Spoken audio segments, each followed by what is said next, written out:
Assalamualaikum warahmatullahi wabarakatuh. Jumpa lagi teman-teman. Nah, baik, di kesempatan kali ini saya memenuhi janji saya ya kepada teman-teman yang kemarin minta diupdate untuk tipe B860H juga menggunakan SR14.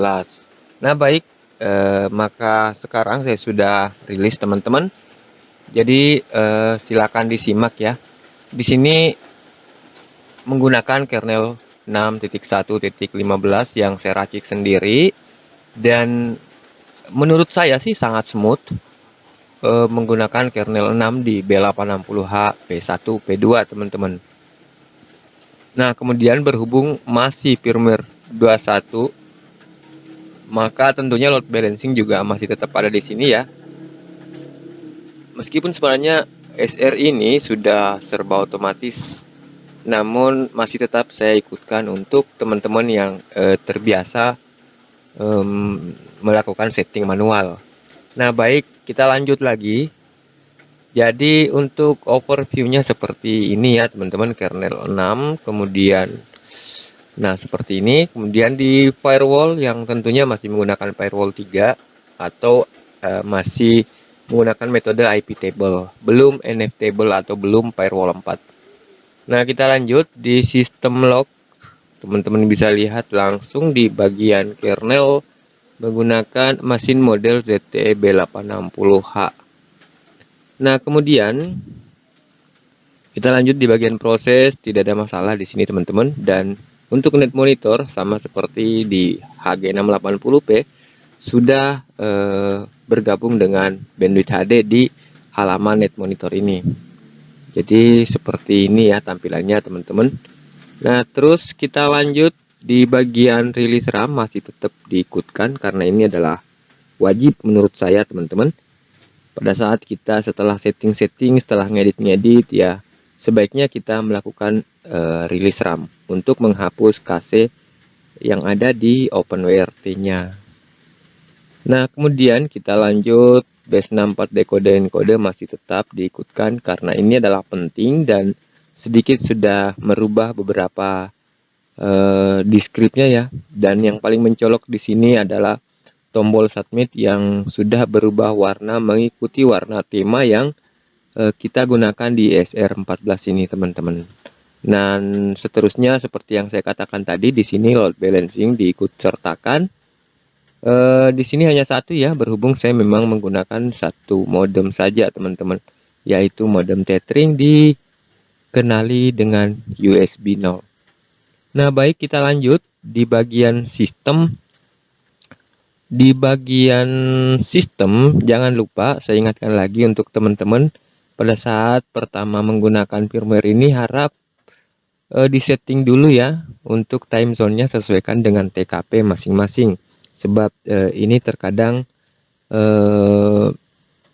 dilupakan sehingga jam di STB itu ngaco teman-teman.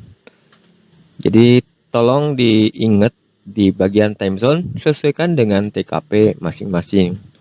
Nah, baik, kita lanjut di bagian administration, tidak ada masalah. Di bagian software juga tidak ada masalah teman-teman. Kemudian di bagian startup, di sini stabinya disable ya karena otomatis running, dan shadow shock libnya juga otomatis running pada saat di trigger oleh salah satu libnet atau XDRAM, karena untuk OpenClaw sendiri tidak butuh shadow shock libeb dan tidak butuh stabi teman-teman.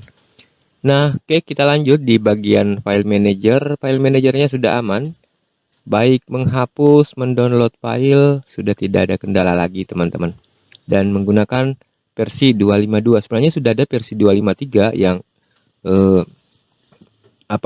diklaim sama vendornya itu offline ya, jadi tidak perlu internet untuk meloading icon-icon ini. Akan tetapi sebenarnya sudah lama di rel STB itu seperti itu ya sistemnya teman-teman. Jadi tidak perlu butuh internet untuk ngeload icon-icon yang ada di sini. Jadi sudah aman. Kemudian di schedule task di sini ada dua. Yang di atas ini adalah sama dengan fungsi rilis RAM, kan tetapi ini otomatis berjalan setiap 1 jam teman-teman. Sedangkan yang di bawah ini di baris kedua pinstati.sh ini adalah script yang menjalankan net monitor ya, nge-refresh pnstat setiap 5 menit. Jadi di net monitor di bagian atas ini sebenarnya adalah net data dan yang di bawah adalah pnstat. Nah, pnstat inilah yang di-refresh setiap 5 menit sehingga penggunaan bisa kita lihat di sini itu setelah 5 menit durasinya tiap 5 menit ada perubahan, teman-teman. Nah, baik, kita lanjut di bagian schedule task sudah. Disk manager masih tidak ada perubahan di disk manager.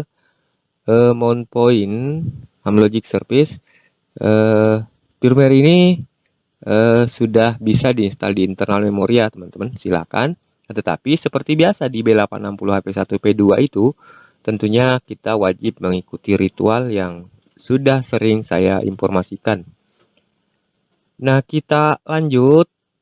Shutdown, reboot tidak ada masalah, dan modem tidak ada perubahan karena ini adalah komponen dari router OpenWRT sehingga digabungkan dengan OpenWRT official. Jadi seperti itu, teman-teman. Nah, di bagian service tentunya di sini masih saya sertakan speed limiter ya. Sini saya tidak rubah-rubah, masih ada yang ingin make. Dan untuk OpenClass sendiri ini sudah diupdate ke yang terbaru, yaitu versi 0.45.100 beta. Kemudian di bagian version update-nya juga sudah saya update semua, teman-teman. Jadi tidak perlu tinggal dipakai saja, tinggal diisi akun saja, itu sudah langsung bisa digunakan. Nah, ini kenapa collecting data terus, karena internet saya memang lagi bermasalah hari ini, teman-teman. Kadang connect, kadang tidak, seperti itu. Ada masalah di bagian provider. Oke, kita lanjut. Zero tier tentunya masih tetap saya ikut sertakan di sini untuk meremote jarak jauh, dan ini sangat membantu ya menurut saya, teman-teman, untuk memantau apabila kita berada di luar.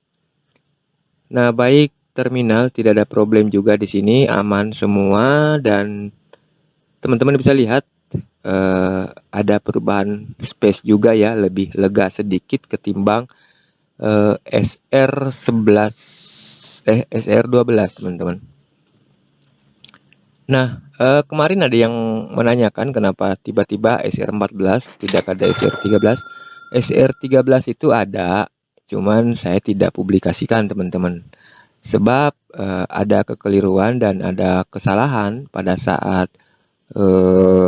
settingan ya, sehingga tidak pantas untuk dipublikasikan. Kemudian saya fix dan semua sudah normal, makanya saya beri nama SR14.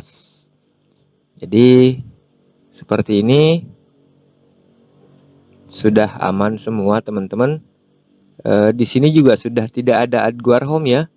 AdGuard Home kenapa saya hapus? Karena sudah tidak full kompatibel dengan OpenClass, teman-teman. Karena OpenClass itu di bagian DNS-nya sudah bisa menghandle penuh DNS mask dan firewall. Jadi sedikit bentrok ya dengan AdGuard Home. Sebenarnya sih masih bisa dijalankan jika settingannya tepat. Akan tetapi kasihan buat pemula, banyak mengalami bentrok di bagian DNS mask dan firewall jika AdGuard Home juga ikut terinstall, teman-teman. Jadi seperti itu. Untuk yang expert silakan install lagi AdGuard Home jika memang dibutuhkan.